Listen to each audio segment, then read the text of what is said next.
Hello and welcome to Fixing South Sudan, your ideas for building the new nation. I am Adingor.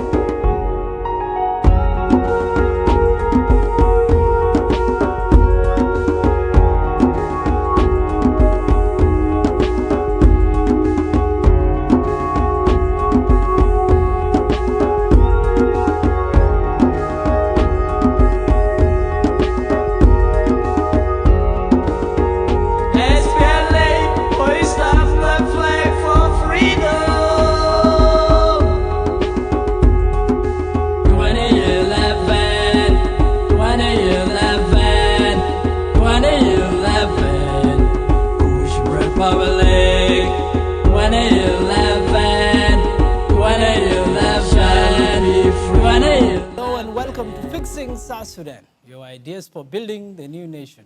I am Adingor. This week on Fixing South Sudan, a discussion about how the peace process can be salvaged and made durable, and where does the international community stand on the November 12th deadline for the setting up of the South Sudan Unity Government.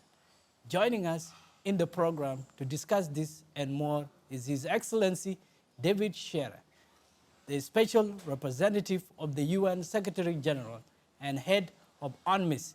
Our pleasure to welcome him back to Fixing South Sudan. Thank you, Mading. Very good to see you again. So we start with the good news. Yes. The good news is that there is permanent ceasefire is being observed according to citizens. What do you make of this? Does it mean that the peace is going to work? The ceasefire means that there's been a commitment made by the leaders to make sure that the peace process moves in the right direction. And it's made a tremendous difference on the ground to people. We've had around 600,000 people coming back to their homes, both from outside of South Sudan and inside as well. There's been a lot more humanitarian activity that's been able to continue. The death toll that was fixed, but unfortunately was so high because of the political violence, has dropped, and more people are planting. So I'd liken it to a little bit like a plant that has been withering, and suddenly peace is like the water that gets poured on it, and suddenly it comes back to life again. You don't have to do very much in South Sudan to enable people to get on with their lives and start moving forward. Let's talk about your support to that peace process, and your mandate was renewed 2018 up to March 2020 and is predicated on support to the peace and more broadly protection of civilians. How are you doing to that effect? Well, I think, as you're right, I mean, the two parts of our mandate, and our mandate is about 13 pages long, which is, but effectively it's protection of civilians, and that's the way that we work in and around South Sudan with our peacekeepers. But also, secondly, it's, as you say, it's building that durable peace, and a lot of it is just getting behind and supporting the peace process, making sure that the peace process can go forward, bringing different groups together when we can, disseminating the peace agreement so that people hear about it through Radio Mariah, or we've printed more than 60,000 copies of the peace agreement, having rallies to bring people together so they get to hear about what the peace is about. It's all of those activities that sometimes people don't see, which is so important about bringing people along with the peace process as well. What hindrances are you finding in the implementation of your mandate, particularly around the protection of civilians? On occasion, we've had some difficulties getting into areas where there's been fighting, and one of the things that we want to try and do is to move our peacekeepers into areas where there has been fighting. We've found in the past that where we have people on the ground, the level of fighting can come down, and sometimes we get blocked from doing that. But in general, what we have seen, with the exception of a few isolated areas in the south, in the Equatorias, there's a little bit of fighting in the up northern part, northwest in the Barra Ghazals, the overall level of fighting has come down. And that's meant that we've seen a lot more progress in the country than we have done before. Your latest statistics suggest that there are, or show that there are 200,000, roughly 200,000 South Sudanese in the POC sites around the country. And if indeed there is permanent ceasefire, why are they still in the POC sites? I think with once the peace agreement has been fully implemented, and we're seeing a transitional government that's fully inclusive, and there is no reason for a POC to continue to exist if there's real peace. We have seen some people moving back to their homes out of the POC. I think we'll see more if the peace continues through past the 12th of November and we get into the dry season, because it's been difficult for people to move to their homes often in the rainy season. But people want to go back in the dry season, so they are ready to start planting for the rainy season coming for next year. So the POCs also we need to attract people out. You know, we provide resources and services in the POCs. Yesterday I was in Koch County and in Bentiu, and one of the reasons I was in Koch was to see what are the facilities like in Koch town that will enable people to come out of the POC in Bentiu and return back to many of their homes, because it's there. And they want a secondary school and they want a hospital, and the hospital's in bad repair and the secondary school is closed. If there is a secondary school and a hospital, I think people will say, there's no reason for me to be in a POC anymore. If the security situation is quiet, I want to go back, and those resources and those services are there. So it's now about moving services out to those places where people have come from, so that they feel that they can start their lives off again. Are you talking about services that were existing before the war, or services that they think they should have? Both. In Koch there was a functioning hospital. Now the hospital is barely functioning. There's a secondary school that was there, but now it's empty and it's not being used. So looking at rehabilitation of both the hospital and the secondary school, it's just one example. It's in an area where a lot of people have moved from into the Bentiu POC, where their kids are able to go to school. If we got school facilities in Koch, then people will feel more eager to move back if the security situation is okay and they feel safe to do so. We know the primary responsibility is that of the government to deliver the services to its own people. But oftentimes, the NGOs, the UN agencies, UNMISS, they have to step up. In this case, who has to do the attraction? Both.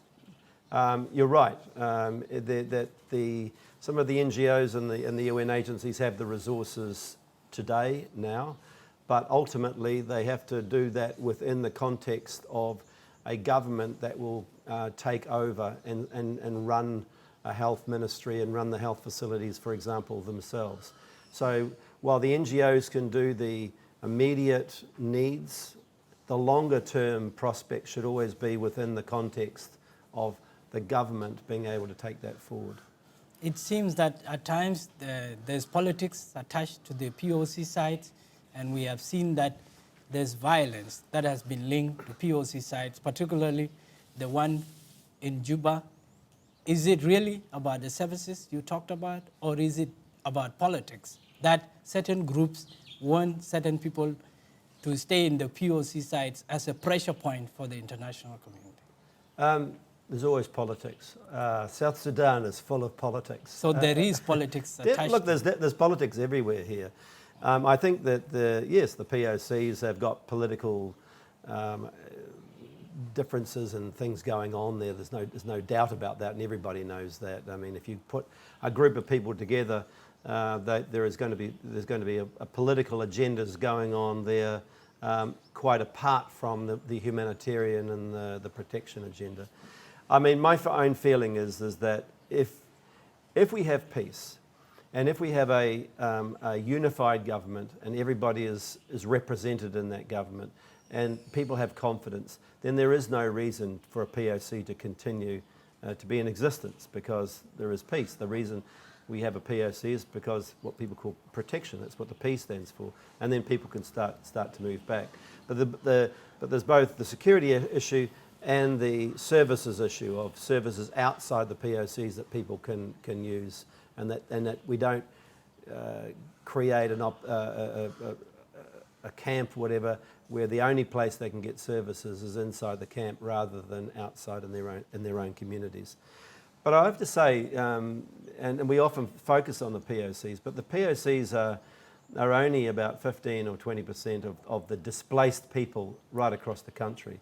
And what we really need to look at is not just these camps, but the services that we put outside will benefit all of the other people who are displaced as well, and they'll feel like they can come back again. We understand that the reason why the residents in the POC sites came there was to seek protection.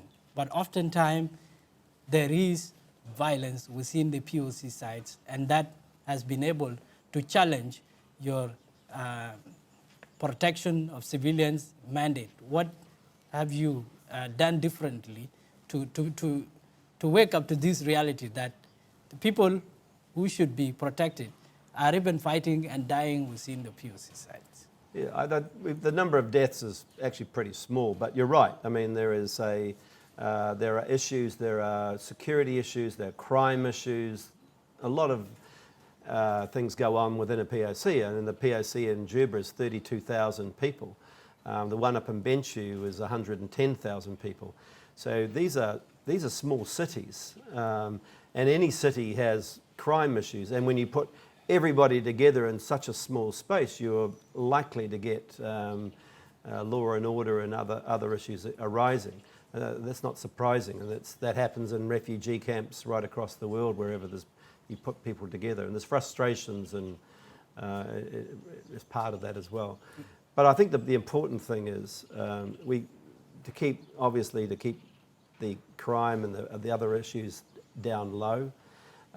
We are very conscious of the fact if people go out of the POC and commit a crime outside the POC, that's the responsibility of the government. And if they come back into the POC, we will search them out and arrest them and hand them over to the government. There are those who have committed crimes and they are within the POC sites, and have they been prosecuted? Have Yes. they been handed over? Yeah, quite recently we had a couple of people who committed crime outside of the POC. Well, allegedly committed crimes. They haven't been tried yet. Allegedly committed a crime outside the POC. They took refuge in the POC. They were harboured by people inside the POC, and we arrest those two people were handed over, and we handed them over to the South Sudan police, and they're going through the court procedures now. And the people who harboured and secured those people, we also arrested, and we handed some of those over to the South Sudan police as well. And the court process is continuing, and that's what we will continue to do. This is a haven for people who are looking for protection, but it's not a place where criminals can find protection. They are not going to be protected inside a POC. But do you think it is normal for South Sudanese who came here looking for sanctuary to die, and there are thousands of UN troops that are here? Is that an indication that you have failed your mandate? Well, I don't think that. I think there's thousands of people who are alive because of the UN mandate and the UN protection. I think that if we weren't here, there would have been the numbers killed would likely have been very much higher. And I'm talking about right across the country. And if you go up to Malakal, I was up in Malakal last week. And in Malakal last week, when it was fighting in Malakal, we had Dinka people living inside of the POC, inside of Malakal town, who took refuge in the POC. And then as the shift of the fighting happened, we had Shilluk coming into the POC, and the Dinka people left. So the POC has been serving all communities and has been a refuge for people. But I would hate to think that the POCs are a permanent fixture in South Sudan. They are a temporary thing, and they are temporary until we can get a peace agreement that is secure, and then people can start to go back to their homes. It will take a durable peace to disband them. Absolutely. I think once people have confidence, and the confidence is matched by the development partners moving out to the communities where they are from and start setting up the services in those communities, then I think there's we will see the disbandment of the POCs. But there's also a role for government here. It's not just about the international community. It's also about the government making sure that there is land available. Many of the people inside the POC who want to move back to their homes are occupied by other people. If they go back into Juba, where do they go to? Is there land available where they can settle? So there's a role for government to make sure that people have got ability to actually start a new life for themselves outside the POC. Let me shift the discussion to the peace process itself. November 12th is on everyone's lips. Everyone is talking about whether the government will be formed on November 12th or not, on whether it should be formed.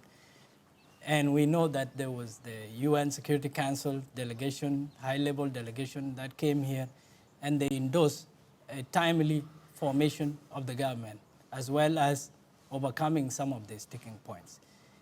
Has that position changed? I think the peace process and the peace agreement agreed on, remember it was going to be the 12th of May, and then the parties got together in Addis Ababa and they agreed on a 6-month extension, and it became the 12th of November. And that was the agreement between parties, and to extend so there's more time for the implementation of the peace process. So the 12th of November is the date that was agreed upon by the parties to form a transitional government. Now, the Security Council was really endorsing what parties had already agreed to. And the Peace and Security Council of the African Union was also saying the date is what the parties agreed to. Now, what was not reported as much when the Security Council came here, and I was in all of the meetings, was the fact that for the agreement to go forward... Sorry, here is what they said, that expedite the implementation of transitional security arrangements, continue discussions to resolve states and boundaries, recommit to the permanent ceasefire, speak the language of unity and compromise, peacefully form credible and inclusive government by November 12th. Based on the assessment and the fact that some of these issues have not been executed, would you say that they would not endorse the November 12th deadline? No, but I'm pleased you read that out, because you'll notice that at the 12th of November deadline was one aspect of a long list of things that needed to happen. And a peace agreement is not just about a date. The date's important, and the date was, as I say, endorsed by the Security Council and the African Union Peace and Security Council. It's a marathon. Yes, but they also mention the transitional security arrangements need to be in place, and let's face it, they're slow. They've struggled with that. The issues of states and boundaries need to be resolved, and we also need to make sure that the ceasefire, as reported there, needs to be maintained as well. And they also talked about a unity government with everybody on board.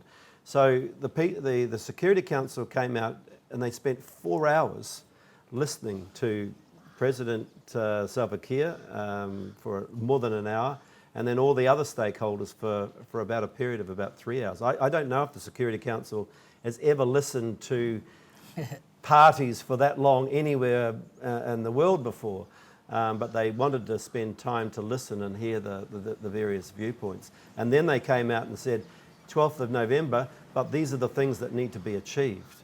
So we need to move on and make sure that those aspects of the peace agreement are not forgotten, but continue to be achieved. They came here because they care about South Sudan. Yes, absolutely. And are you saying the position they put out is subject to change, wasn't permanent, it was dependent on the progress?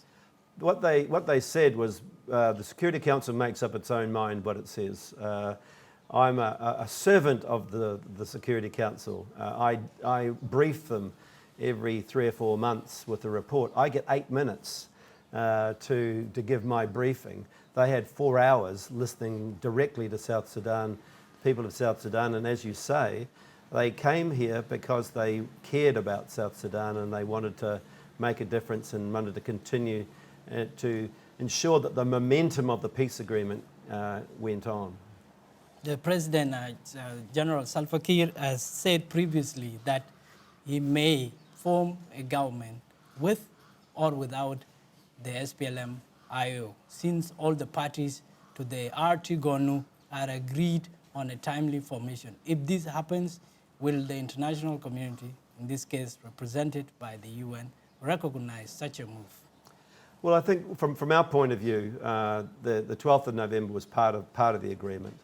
Unless there's an extension, and that's up to the government and the parties to, if they want to extend, it's their business.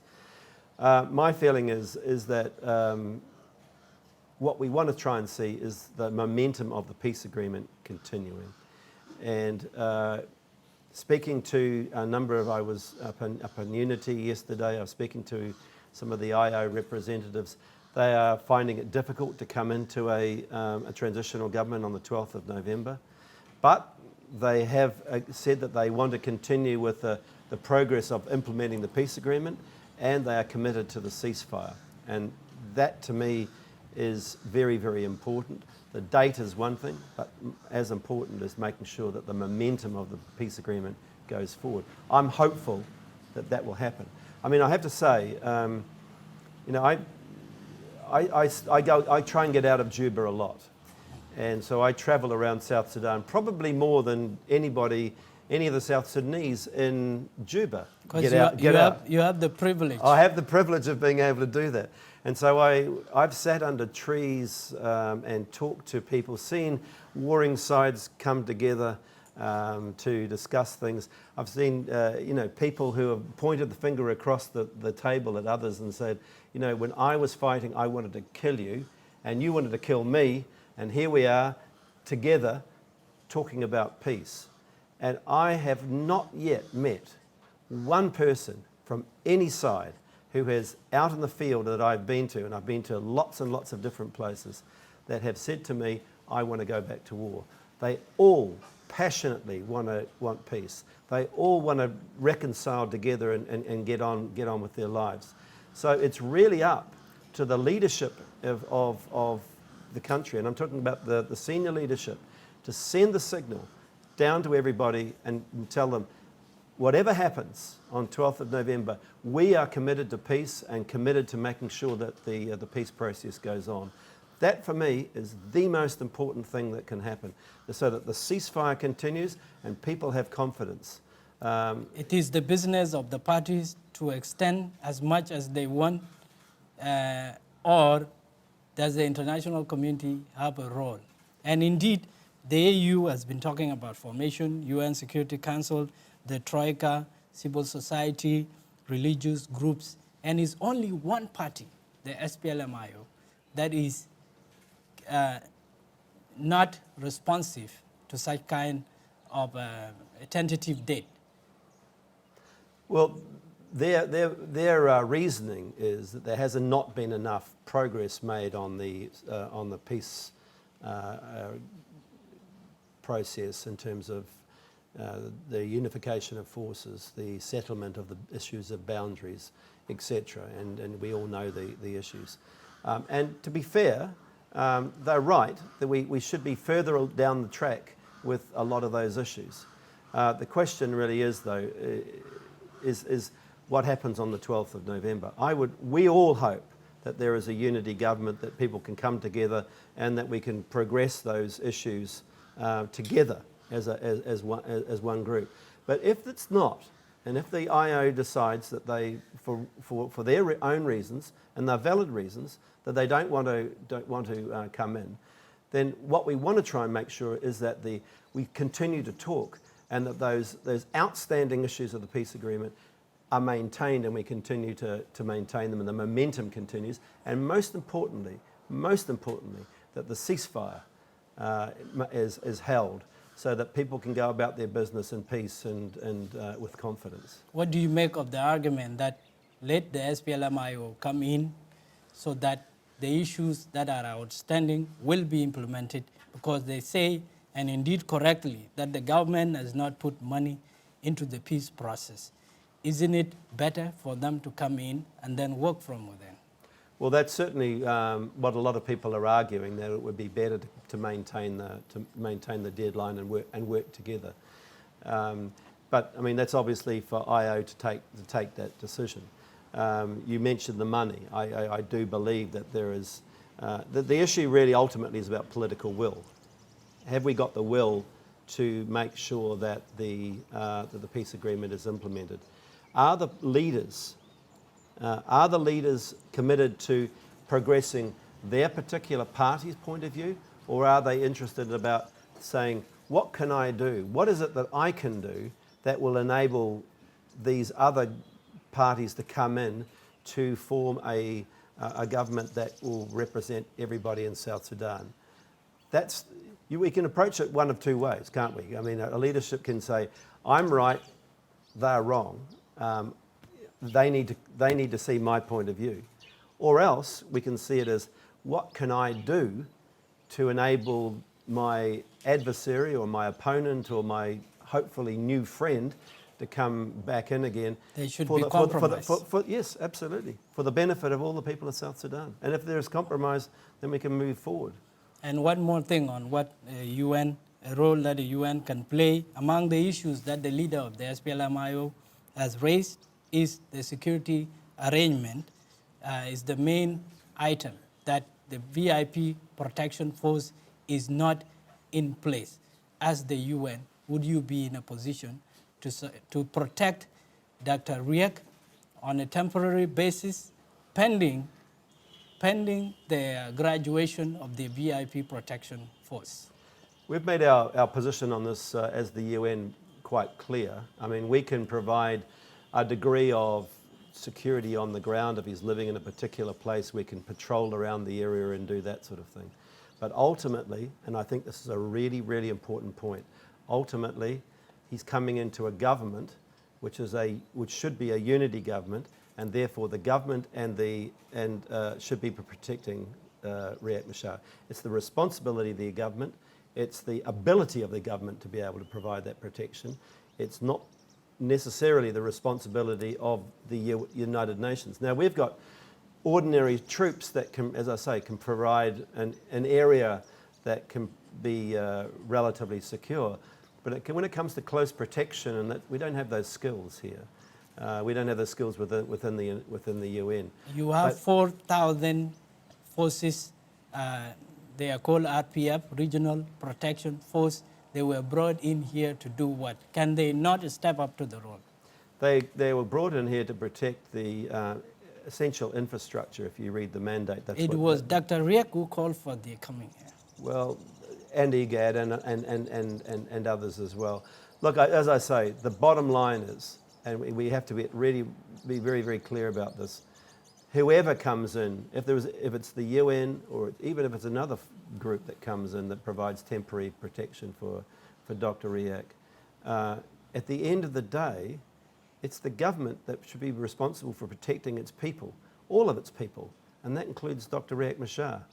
And the government has the capacity to do that, and most importantly, the responsibility to do that. And I've spoken to President Kiir, and he said, I will protect Riek Machar. And I have to believe him that he will make sure that Dr. Machar is given that protection. Now, whatever we can do to help and provide some comfort and confidence, I'm happy to do that. But we can't guarantee the safety of anybody actually in South Sudan, but most importantly, a political leader like that. In this program, we speak of fixing South Sudan. You were appointed in 2016. Have you been fixing South Sudan? I hope so. I have to say, I've been spending night and day trying to, working hard on to do this.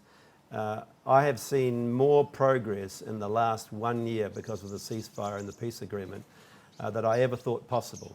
And you only have to go out of Juba, out to talk to people, to see people moving back to their homes to understand how much progress there is. As I say, it's like a small withered plant. and you pour water on it and suddenly it starts to grow. That's what peace brings to South Sudan.